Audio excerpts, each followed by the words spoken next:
السلام عليكم ورحمة الله وبركاته، والصلاة والسلام على سيدنا محمد صلى الله عليه وسلم.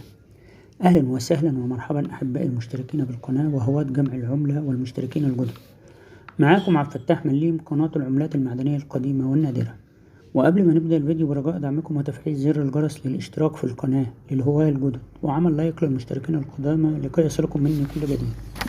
النهاردة معانا عملة جميلة لدولة أندونيسيا، وهي عملة 50 روبية، وهذه العملة مضى على سكها أكثر من 52 عاما، أي من سنة 1971، وهي من الزمن الجميل الأندونيسي، وهي عملة غير متواجدة إلا عند الهاوي للعملات القيمة.